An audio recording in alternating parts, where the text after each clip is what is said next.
महानगरपालिकेचं इलेक्शन चालू आहे, सध्या रणधुमाळी चालू आहे आणि आपल्या विरोधामध्ये बऱ्याच काही तक्रारी आल्या असं समजलंय. नेमकं काय विषय आहेत? हे बघा, सच्च्या कार्यकर्त्याला, प्रामाणिक कार्यकर्त्याला लातूरच्या महानगरपालिकेत पाठवायचं नाही, जाऊ द्यायचं नाही, हे विरोधकाचं षडयंत्र आहे. प्रभाग क्रमांक 15मधून मी ज्यावेळेस माझी उमेदवारी जाहीर झाली त्या तारखेपासून अतिशय खालच्या दृष्टीचं राजकारण माझ्या विरोधकाकडनं केलं जात आहे. अतिशय खालच्या दृष्टीचं मी उमेदवारी भरली, निवडणूक आयोगाकडे माझी तक्रार केली, निवडणूक आयोगाकडनं ती तक्रार खालीच केली 2 तारखेला. पुन्हा त्या तक्रारीच्या विरोधामध्ये माझ्या विरोधकांनी हायकोर्टामध्ये, मुंबई हायकोर्टामध्ये धाव घेतली. आज त्याची सुनावणी होती.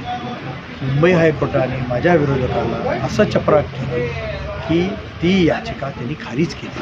त्या याचिकेत काहीच नाही आहे, ते इथंच निवडणूक आयोगानं सांगितलं आहे. तरी पण माझा आणि माझ्या सहकार्याचा जो ग्राफ आहे प्रचाराचा, तो विजयाच्या दृष्टीनं आम्ही जी घोडदौड करतो आहे, आमचा विजय झाला. आता किती मतांनी होणार हे विरोधकाला सहन होत नाही आहे, त्यांच्या पायाखालची वाळू निसटती आहे. म्हणून अतिशय खालच्या दृष्टीने तुम्ही सोशल मीडिया चेक करा. अहो, जर तुम्हाला सामना करायचा आहे ना मैदानात, मी तयार आहे मैदानात. तक्रार नेमकी कोणत्या स्वरूपाची होती?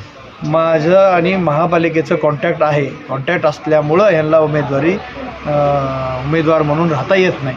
पण ते आचारसंहिता लागायच्या आधीच माझा आणि महापालिकेचा सगळा व्यवहार मिटलेला आहे. तसे पत्र आहे, तसे सगळं डॉक्युमेंट आहे आणि ते सगळं ऑनलाईन आहे. परंतु काहीच न करून मला थांबवायचं आहे. बरं, मला एकट्यालाच आहे. म्हणजे कुठंतरी काहीतरी प्रवीण कस्तुरेला रोखलं पाहिजे महापालिकेत जाण्यासाठी.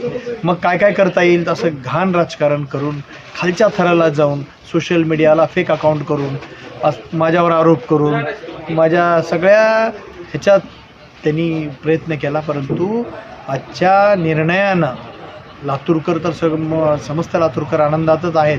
पण प्रभाग क्रमांक 15मधील माझ्या सर्व मतदार बंधूंना खूप आनंद झालेला. 15तल्या लोकांनी ही लढाई आता हातात घेतलेली आहे. येणाऱ्या 15 तारखेला माझ्याच प्रभागातील जनता देऊन त्याचा हिशोब करतील.